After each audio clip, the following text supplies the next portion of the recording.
guys, today is Thursday. We hope everyone's day is off to an amazing start.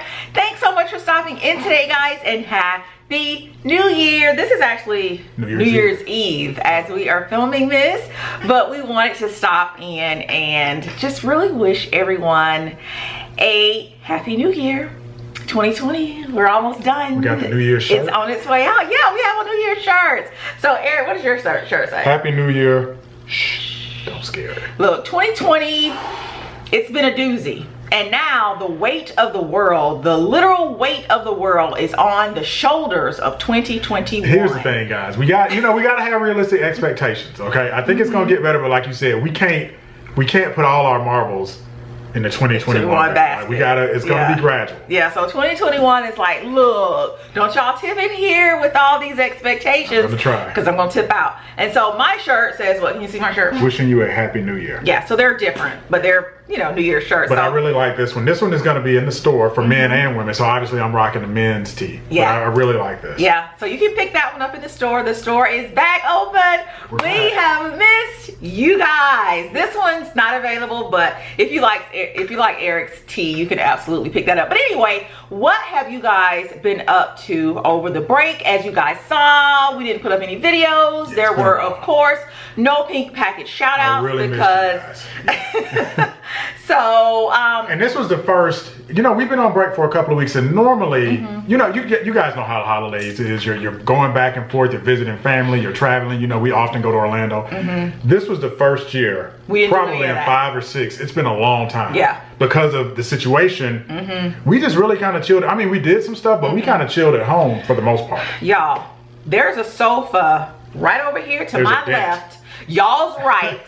And I have been planted there the entire time we have been watching TV, all sorts of TV. What I found interesting over the break is that a lot of the shows that I love to watch, let's say all of the National Lampoons and all of the classic Christmas, everything you got to pay for it. Yeah, it's all, you have to pay for everything. Yeah. So we did indulge in a little bit of that, but we also indulged, guys, in a little bit of free TV, a lot of guilty pleasure TV, if you will. And so today, because we were so moved, if you will, by some of the guilty pleasure TV, the reality TV, y'all, we had to tip in here and just give our thoughts specifically on the reunion of the Real Housewives of Potomac. You guys know we are here in the ATL. You know, we stand for Real Housewives of Atlanta, or at least I do. But y'all, Housewives of Potomac, they have come in and they have snatched the crown, the peach, if you will, from Atlanta. What are they holding Potomac? We have the peach. What do they have? What is their emblem? I don't even remember. What they hold. Maybe it's a flag or a Let me ask you this. You know, you've watched Housewives from the beginning. Do you consider yourself a diehard Housewives fan? Like on a scale of 1 to 10, where 10 is... You know what I would say? I would say when the franchise first started, I was, man, every Sunday I was in front of the TV. I had to catch the Housewives of Atlanta. Right. Now, you know, we record it. It's on, you know, what is it, DVR or whatever? Yeah, we have DirecTV. We have DirecTV. So it's not really free TV. We do pay for it. Right. So I'll just catch it, you know, when I'm not doing anything, like over the break. And I've always kind of, when you watch it, you know, when you watch TV, I'm watching TV with you. So I kind of know who the characters are. I've always known the people. So you think at this point, Potomac, which is one of the more recent franchises, has passed Atlanta? It has absolutely surpassed Atlanta, and I'm going to tell you why. The storyline for Atlanta is the same every season. I think we are on what, season 13, and up until about season 5, I think we were good. After that, I think Atlanta started kind of falling off. The characters, storylines were starting to get a bit stale, and it's natural, right? You know, there's only so much one individual can do in a lifetime that they want to film and have placed on TV. Well, and I think personally, again, I'm not a huge Housewives fan, but I know the people I watch it with you. I think the thing I find interesting about Housewives, and I guess this is all reality TV, it's a very interesting kind of psychological study, because what you're doing is you're putting people together. Yeah. And at first they like each other, but then they don't, and then you're forcing them to hang out. And as adults, wouldn't do that in most real of us life. wouldn't hang out with people that we can't stand. Absolutely not. Why would we do that? So it just creates conflict. It's intentional. Yeah. Intentional. It is absolutely intentional. So what we want to do, guys, is kind of break down. For those of you who are familiar with Potomac, you will absolutely, I think, kind of fall in line. You'll understand what we're talking about.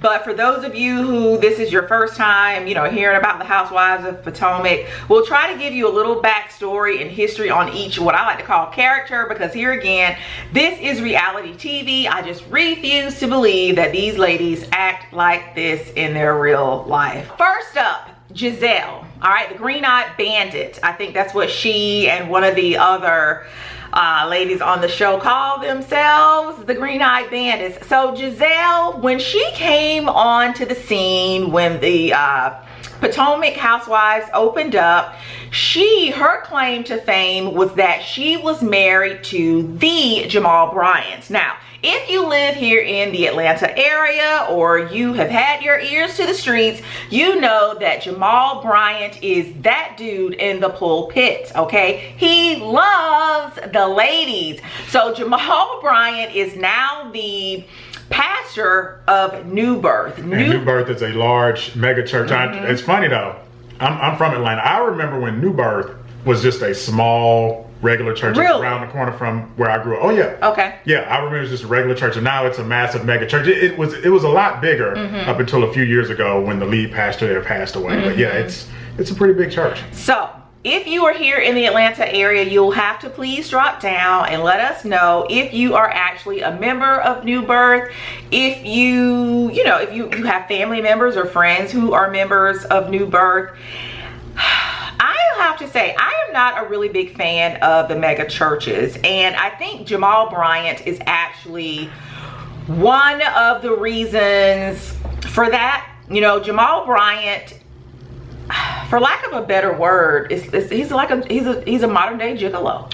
He is a modern day gigolo. Well, like I said, he loves the ladies. And I think the thing with mega churches, it's like anything else. When you get a lot of power, right, do you abuse that power? There is a tendency, it's human nature to be like, I've got all this power, I've got all these followers, I'm going to abuse it. And churches are unique because churches really don't have any oversight. Right. And I think in Jamal's case, what he has been doing now, I don't know how he handles the books, all the financials of the church. For all we know, he could be doing an amazing job. I will say, what was it? Around Thanksgiving, he did catch a lot of heat because he wanted to charge for COVID testing, I think. Charge for COVID testing, and then he gave out like a handful of food to people in need. I want to say it maybe amounted to $30 worth of food. Now, oh gosh, $30 is nothing for some of these mega churches, the money that they are bringing in. If you think about the Creflo Dollars of the world who have private jets, and the what's the guy who every time he cheats on his wife, she gets a new luxury car? John Gray. So these churches have money. So he caught a lot of heat around Thanksgiving for, you know, just how he was handling. Was that him or Tyler Perry? Tyler Perry did too.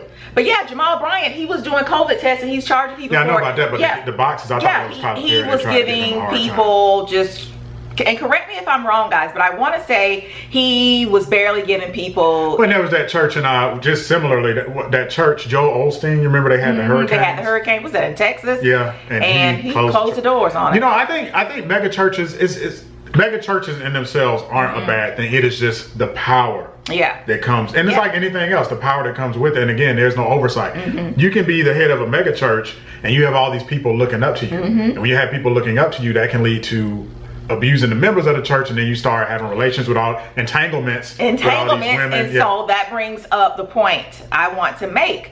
In the case of Jamal Bryant, the abuse that is clearly on display is his love for the women. You ladies know that, you know, a lot of us, we like that power. We like a powerful, high-profile man. A high-profile pastor is no different than a high-profile athlete, entertainer, rapper, whatever. It's the same thing. And so we can be weak for them. And here in this case, in the case of Jamal, he is open to the weakness. Okay, you get a piece of me, you get a piece of me, you get a piece of me. And so now he has children everywhere. And so going back to, and guys, we're gonna be all over the place. Okay, we're gonna be all over the place. And so in the case of Giselle, this is her ex, but she has now brought him back into the lives of her and her twin daughters. I want to say they're twins. Daughters are not. They're twins? Are they twins? She has twins and a older girl. Okay. They're not here for him. They're not feeling. Children are honest. They have no reason to lie on this man. And her dad was honest too. They are not feeling this man.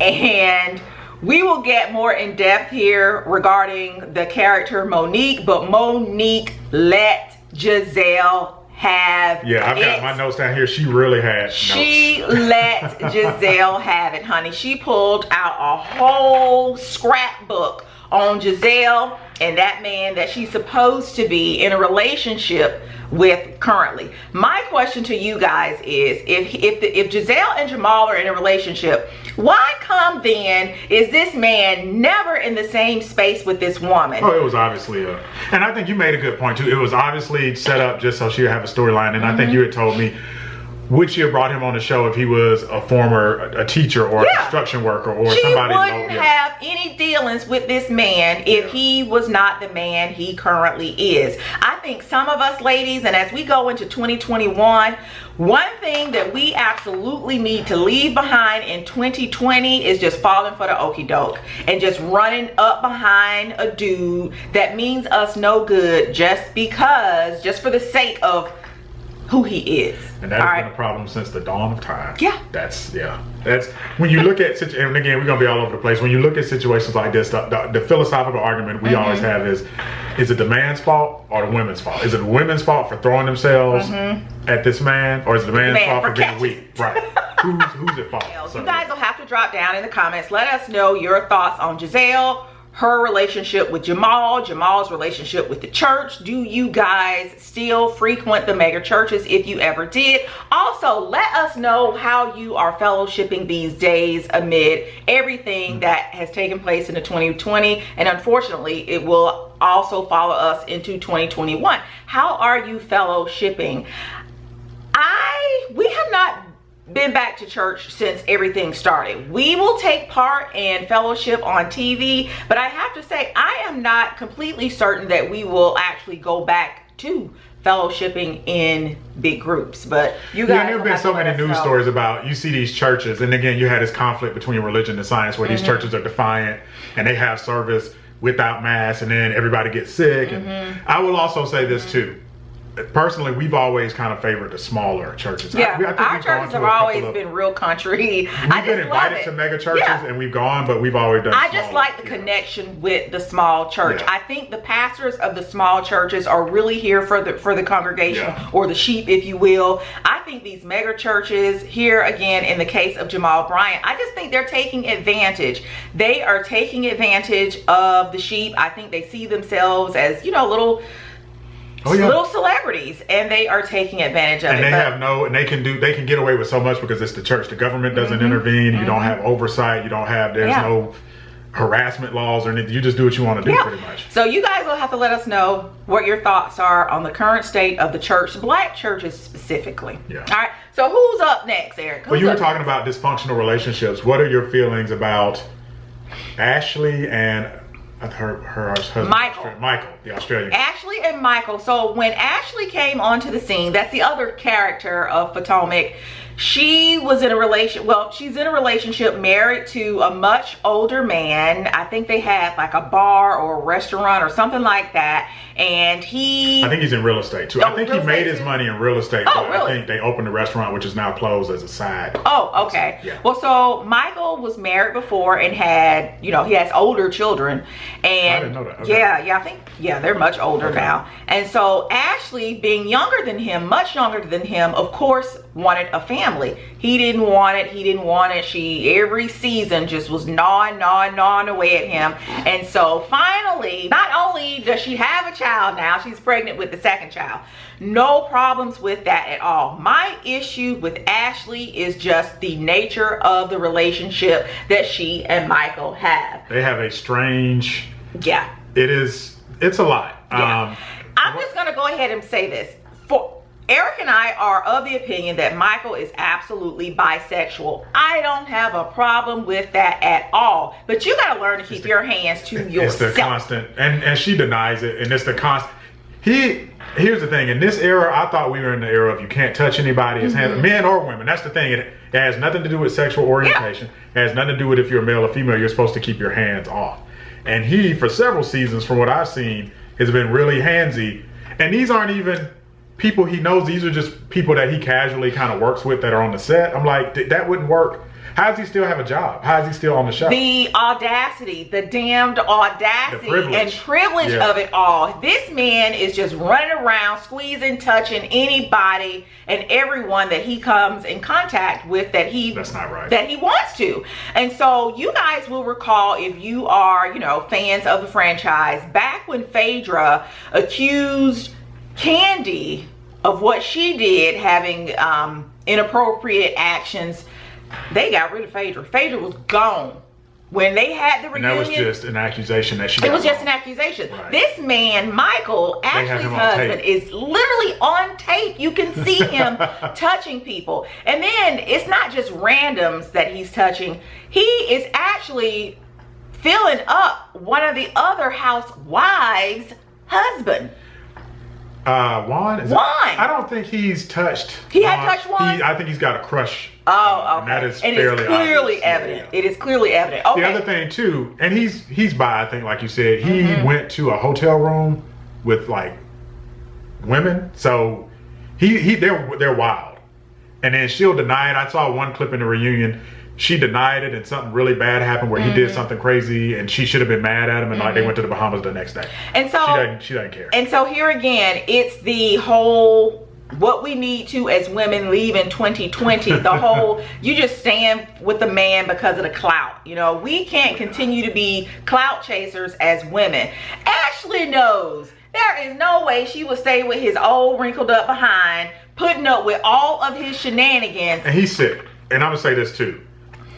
It's one thing to, and I'm not justifying, it's one thing to cheat or step outside your marriage. This man is on film doing it. He knows he's being taped. He's doing it with people he doesn't know. He's taking strange women. He's taking strange women to his hotel room. He's doing some really risky stuff. He's putting himself at risk, his family at risk. Yeah. When you are that twice pregnant by this man. Yeah. Go get you a test. Yeah, he needs because help. you will not be playing. Another thing, let's leave this in 2020. Y'all gonna stop playing with these women's lives in 2021. There are too many people, Future, Usher, all these people with these STDs, but the women continue to get pregnant by these dudes. Does Future have? What? I've never heard that. I have heard Future got several STDs. All right, Future, leave a comment. Let me know if I'm wrong. Let me know if I'm wrong.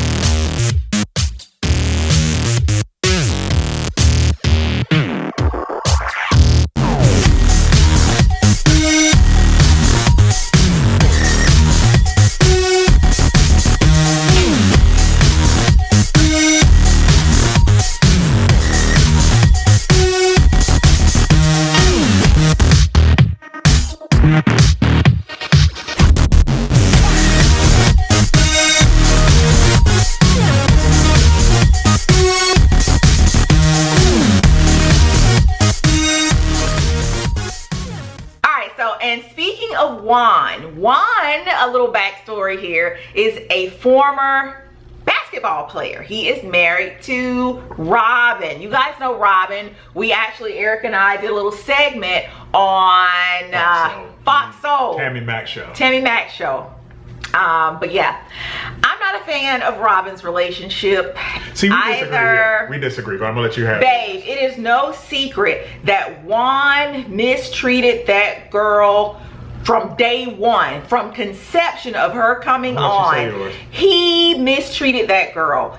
She was begging and pleading with this man to be in a relationship. Here again, leave that foolishness, ladies, in 2020. If the man don't want to be with you, girl, go on. There are enough men out here, good men, where you don't have to beg a guy to be with you. All right. Can I go ahead? Can I jump in? Go ahead. I think he really loves her. I think their relationship is genuine. I think they were high school. Why did it take him so long?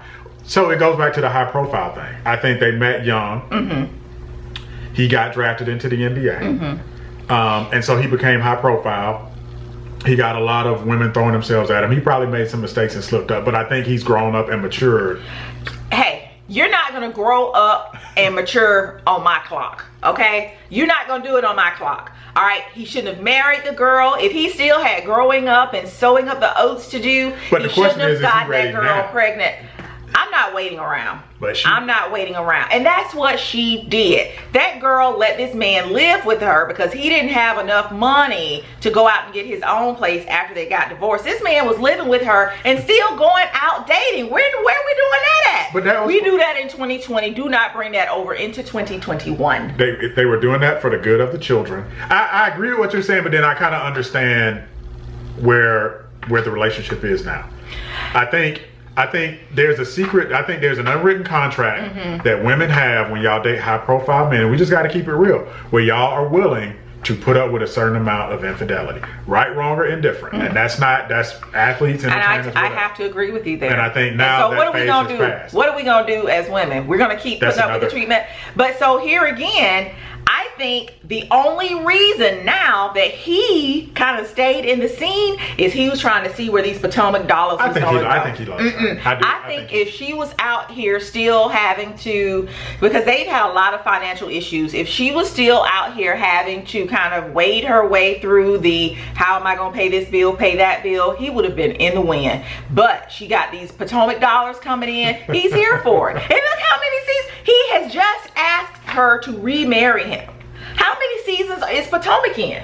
What season is this for them? Like, they're not new. Yeah. You know, they're not that new. He's been kind of, you know, kicking around, still trying to see if he was gonna, you know, get back with her, him and Han, trying to see if, you know, no. I just think as women, we give men too many opportunities to decide, you know, if the fruit is ripe enough. You know, you guys give men opportunities when it's a high profile man. A regular man typically, not in all cases, does not gonna get all these passes. So leave a comment, let us know how you guys feel about Robin and Juan's relationship. Also, how did you guys feel about Robin's hair? I know she has been catching a lot of flack about her hair. It was like crimped.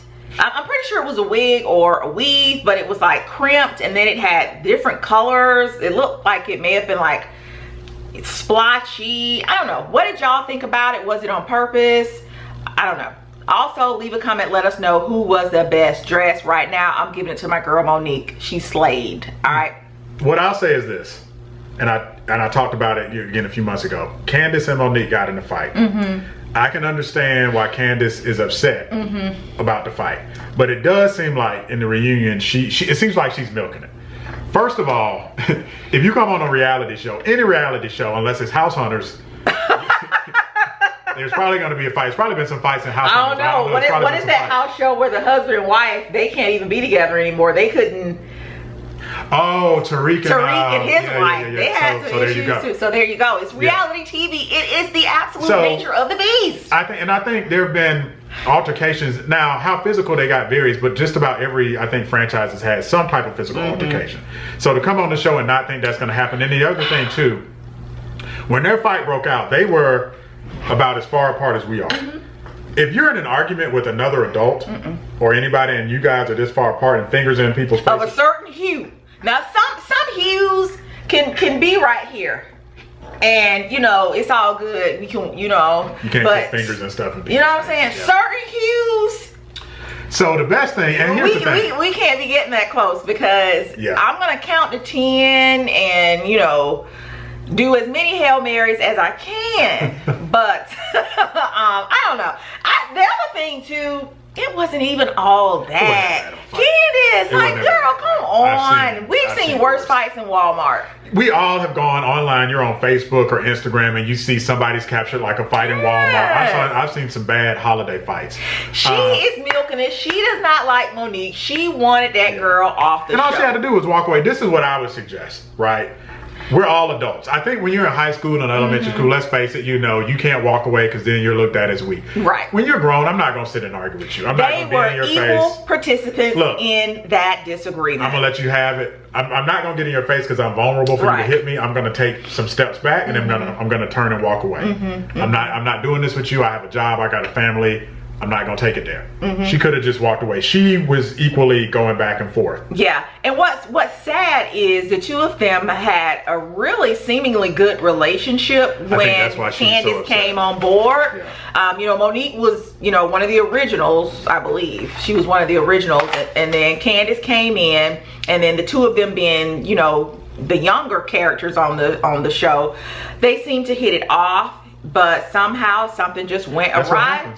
And that's what happens on they're at each other's throats. And I think, going back to Monique, I just think they have a problem with the fact that this girl's husband is an active participant, okay? It's not a farce.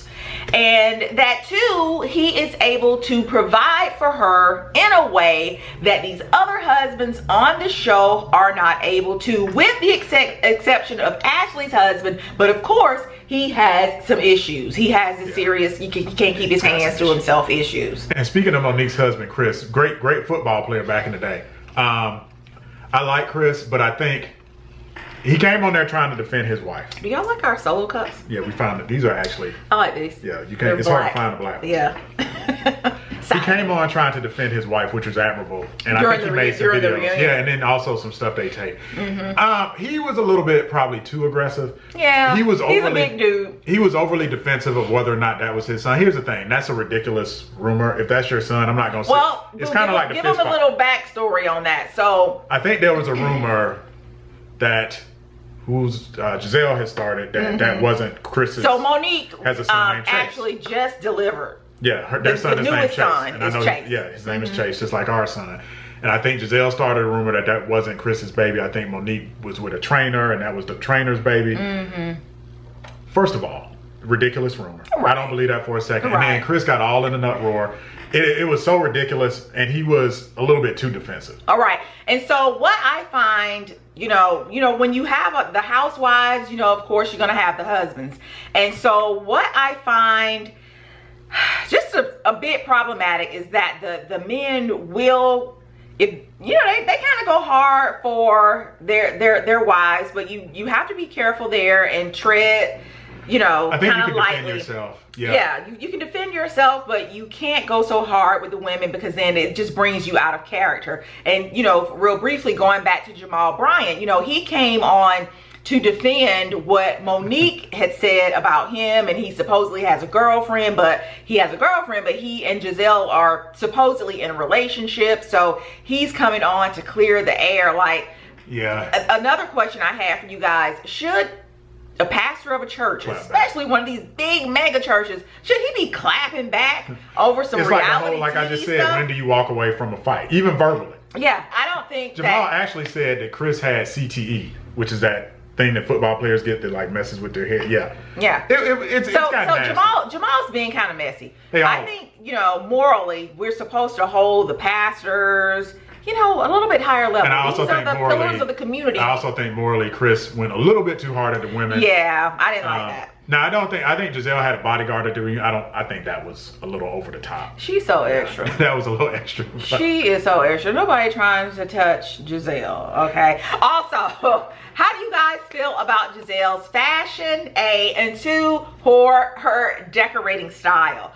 Giselle has caught a lot of heat about how she dresses. I know she was here at Cynthia's wedding, and they flamed her for what she had on. That bad? Yes. I didn't think it was terrible. It was like it was a suit dress, a blazer dress or something like that. So let me ask you this. As somebody, because you do both on this channel. You do decor and you do fashion. On a scale of 1 to 10, what would you rank? What would you rank a Giselle, and then the best dressed person on all the housewives? I don't know who that is in your opinion. What would you rank them? Just relative. Oh gosh. So I only really watch Potomac in Atlanta. I used to watch OC in New York. Yeah, I used to dibble and dabble, but I haven't watched those in so long. So I'll just kind of, you know, concentrate here on Potomac in Atlanta. So the worst dressed individual on both Potomac and Atlanta, you would group them together, in my opinion. Gosh, that was gonna be hard. I will say there are two individuals who kind of dress out there, and it was Eva before she left, and then Gosh, she's just a friend of the show, Marlo. Marlo has some crazy fashion taste. So they were worse than Her Giselle. stuff is super expensive. I haven't really seen where Giselle wore anything that warranted her just being labeled as the worst dresser. But I'll have to go back and look. They now need I to get will some say tees from the Unfrumpy Mommy store, and then they all be best dressed. what we doing. Now I will say Giselle can't decorate to save her life. If her life depended on it, was hanging by a thread, it would snap. She couldn't do it. I don't know, her taste is just different, and I guess to each its own, but I don't like her decorating taste. To me, the best dress on the show, I like the reunion shows, and for me, Monique, she's always done really well. Karen does really good too. Karen and Ray. You know, I could identify with them from the perspective of they've been married, I guess, a long time. Like, we've been married 20 years. Ray's a lot older. They seem to be having kind of that, you know, as you've been in a marriage for a long time, some issues there. And also, I think Karen's getting a lot of shine. It's almost like Ray's retired and he's trying to be more laid back, and Karen's just getting her mojo. She's living life. You know, the streets are saying she's had a few surgeries. Look, hey, if you need to do a nip and a tuck to hold it all together, girl, I have no problems with it. I think she's just out here feeling herself right now. And, you know, maybe early on in the relationship, you know, she is a lot younger than him. Well, I don't know about a lot, but she is younger than him. And so maybe back in the day when he was, you know, doing everything, she was having to live up under his umbrella. Now she's doing the thing. That role reversal. That can be tough in a marriage. That can be very tough. Yeah, and I think she's enjoying the limelight. You know, with Ray, you know, I guess retired, she's just enjoying this shine right now, and I think they're gonna make it though. I don't think when I saw their segments, to me it just seemed like minor stuff that they could get over. There was no infidelity. There didn't seem to be any type of abuse. It just seems like they need to get their mojo back. Maybe go on a nice trip somewhere. And just, and so speaking of, you know, characters who don't really have a whole lot of drama going on, the next one, the newest individual is Wendy. Wendy is the newest housewife of Potomac, and the only thing I can say about Wendy that the girls are having an issue with is the fact that she likes to wear all of her degrees on her shoulder, and I don't necessarily have a problem with that. We might disagree slightly on why. This is going to be another disagreement. I'm going to let you have yours. Here's why. When we go back to shows like Love and Marriage Hip Hop, is that the name of it? Love and Hip Hop. Love and Hip Hop. And Love and Marriage Huntsville. Well, no, not Love and Marriage Huntsville. But Love and Hip Hop and let's say Basketball Wives.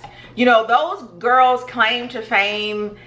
It's been for the most part, it's been that they have been kind of like a toe into the thoughtdom. You know what I'm saying? They've been kind of like borderline thoughts, and so they're able to come in and, you know, that's what they wear. You know, I got the best weaves, and, you know, I got the best plastic surgeons, and my butt is bigger than yours, and all of that. Well, Wendy now is the reverse of that. She's able to come in and say, I went to this university, I have this degree, I've been on this platform, and I can speak to this topic. And they have a problem with that. I think she needed to dial it back, in my opinion, about 50%. 50%? 50%.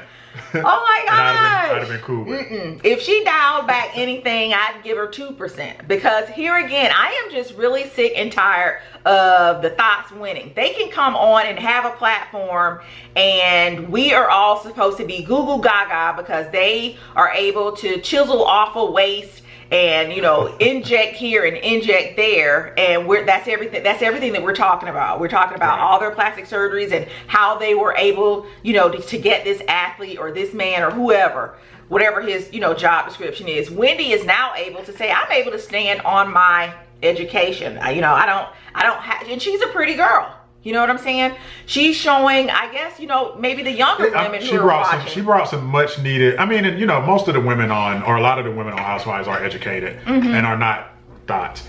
But I do think she brought a different dimension. The fact that she was Nigerian, the fact that she was well educated. Also, she was of a darker hue. What you will find too, on a lot of the reality shows is the casting. You know, you got to remember, these women are all casted for these shows. And so what I find interesting is that, you know, us, you know, darker women, we are sometimes left out with the casting. And, you know, you get the green-eyed bandits like Giselle and Robin, and, you know, even the brighter women like Karen. And I'm not trying to, you know, turn this into a whole color issue. Yeah, it's just you won't represent. But I think every hue should be represented. And I just love that they are now bringing in, you know, people that look more like me, you know, with Wendy. And the fact that she is educated is just a really good bonus. So yeah, she definitely balances out the show. I do think I think they should. I don't know how the next season or what they're doing, but I think they should bring her back. And isn't Monique leaving? Everybody's coming back, but Monique said she chucked the deuces. She was like, y'all can have this. The other thing I wanted to say too before we tip out of here, guys, is so should Bravo get rid of Andy? I'm telling you, I didn't like the way Andy kind of chastised and kind of rode Monique for the statement that she made regarding her husband being able to provide for her. She basically said, y'all, these are just shopping money. I give this to my mom or whoever to go buy a bag or two. This is not money to me. Isn't Andy like the producer? Had a problem I don't know if they can get rid of him. Isn't he like the producer? I don't know. Everybody can be replaced. That's true. Everybody can be replaced. And so right now, do you also feel like Andy was showing favoritism to Giselle? No, the husband, the Australian Absolutely. You guys know, if you watch Bravo, you guys know Andy is gay. Again, I don't have a problem with it. Live your life. All right, life is too short to be around here, you know, hiding from what other people think about you. I don't care. But we need to be fair.